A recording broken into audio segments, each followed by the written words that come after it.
그 에너지는 어디서 왔을까요? 식물이 햇빛을 받아 저장한 에너지에서 왔습니다.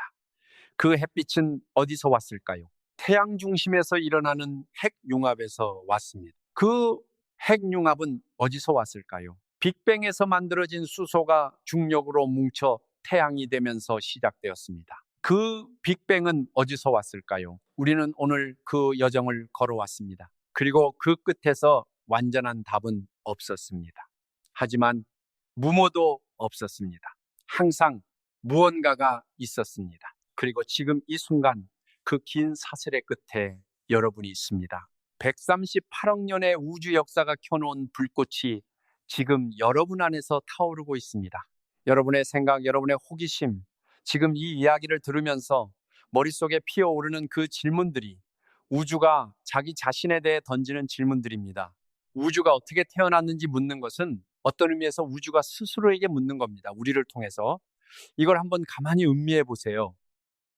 우리가 이 질문을 던질 수 있다는 것 자체가 이미 그 답의 일부입니다.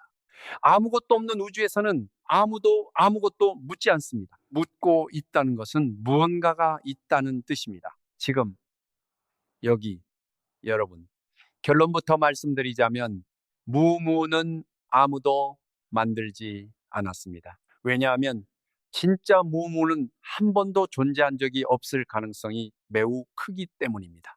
우리 우주가 태어나기 전에도 물리법칙의 씨앗이든 이전 우주의 잔향이든 양자 요동의 가능성이든 촛불을 가능하게 한 사학과 공기처럼 무언가가 있었습니다. 그리고 그 무언가로부터 지금 이 광대하고 아름다운 우주가 그리고 여러분이 타오르고 있습니다. 빅뱅에서 허블의 망원경까지, 구스의 인플레이션에서 보요발트의 바운스까지, 스타인하르트와 트록의 막 충돌까지 우리가 오늘 걸어온 길은 사실 하나의 방향을 가리키고 있었습니다. 이 우주는 아무리 거슬러 올라가도 아무것도 없었던 적이 없다는 것. 그리고 그 끝없는 무언가의 사슬 위에 지금 여러분이 있다는 것. 오늘 이 이야기가 여러분의 밤하늘을 조금 다르게 보이게 만들어 드렸으면 합니다. 다음에 불을 끄고 어둠 속에 앉아 있을 때 그 어둠이 완전한 무오가 아니라 다음 불꽃을 품고 있는 공간이라는 걸 기억해 주세요. 여러분의 호기심이 곧 파인만의 길입니다. 오늘도 함께 해주셔서 진심으로 감사드립니다. 저는 다음 영상에서 또 다른 기묘하고 아름다운 질문을 들고 찾아뵙겠습니다.